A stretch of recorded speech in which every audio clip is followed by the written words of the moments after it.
All right, so I've been wanting to make a series on becoming an audio engineer for a little bit now. It's gonna be more like a vlog style. I don't really want to make tutorials on it. It's gonna be once a week on Mondays. I've never done anything like this before, so if I'm looking up at the screen I've got over here, it's just because I'm reading the script. And yeah, so I just want to quickly say I'm not a professional engineer or anything like that. I'm mostly self-taught over the course of like 4 or 5 years. About 2 years ago in December 2018, I started charging people to mix their songs. Started off at $20 a mix, and then over the years I've been able to increase that price and also build like a loyal clientele base at the same time. So anyways, this video is going to be more about like the decision to actually become an audio engineer. It's not that hard, and as long as you have a computer, you can get started with like a $200 investment. But yeah, after that, YouTube and Reddit are your best friends. There's so much info out there, and some of it's even from the pros themselves. There's master classes, and you can get lessons from like the people who actually mix like a song by Lil Uzi or like a song by Beyonce, for example. You can also go to school and learn this kind of stuff. From what I've heard, people who go to these schools and learn this kind of stuff, it's they don't really learn too much about like the actual craft. Well, they do, but always say that it's more of like a network thing. Like they learn more from online videos, but like the networking they got out of these schools was something that they couldn't have done on their own. So yeah, there's that. Okay, so this next part sort of applies to like anything you want to do in life, and it's gonna sound really cliche and shit, but honestly, you need to know your why. It's gonna help you keep that drive that got you started in the first place. For example, I started because I wanted to save costs on making my own music. I used to make songs and then pay like $100 to $200 to get them mixed by someone else. And honestly, they weren't even that good.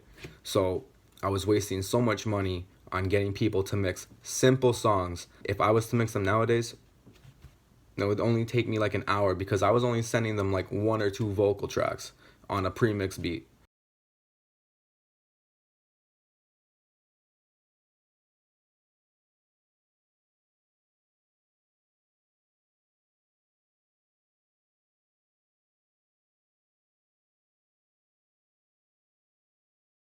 All right, so the next part is figuring out if you have all the equipment you need to get started.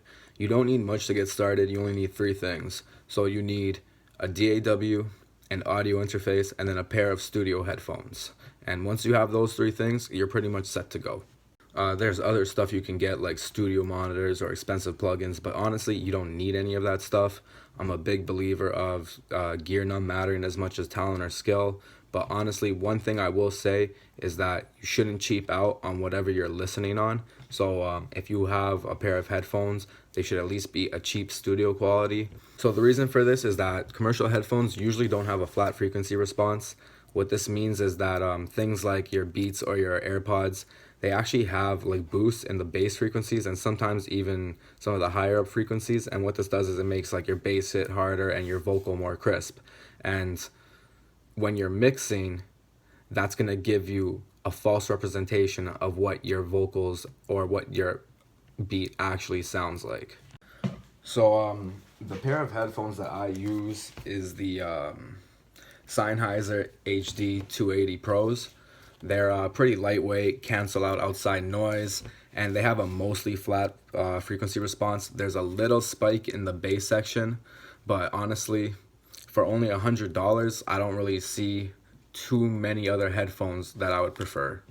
The only one thing I don't like about it is, if you can see here, this part seems to be fit for hold on, how do I, so this part here, like this leather part here, seems to fit better when you actually make the headphones larger, but my head is too small for that, so I'm stuck with it being sort of awkward and coming off all the time. But I mean, that's not too big of a deal, so I'm okay with that. So your DAW, whatever you want to call it, it doesn't matter what you use. I use Pro Tools, but I also have Fruity Loops, Audacity, and I recently got the free version of Studio One. The only reason I use Pro Tools to mix is just because that's what I learned on. Each DAW can pretty much do the same thing. Each one has its pros and cons. I actually produce on FL Studio because I hate producing on Pro Tools.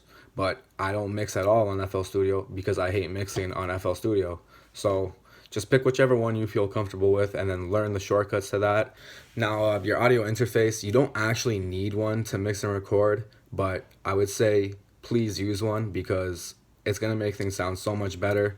They have preamps inside them, so audio coming through it is automatically processed. What this means is that when you're recording vocals, it's going to help your vocals sound a bit more clear and crisp. And then when you're mixing, it's actually going to play your session playback at a higher quality than if you were to not use one. So what that means is that you can make adjustments that you wouldn't really know to have made if you didn't have one plugged in, right? Like, for example, something that was a higher frequency or maybe a really low bass frequency, if you didn't have the audio interface plugged in, you might not be able to differentiate between things as much, and then you wouldn't have known, oh, my bass isn't hitting enough here, or it's hitting too much, for example. All right, so that's pretty much it for today. I'm gonna be making a video like this every Monday. There's no time I'm gonna be posting it. It's just gonna be random. I think next week I'm gonna do something like how to actually get started. Like, if you don't record your own music, how to actually get started mixing music even if you don't have clients. And yeah. Besides that, I honestly have no idea what to talk about or what to do, but I'll figure it out. So see you later.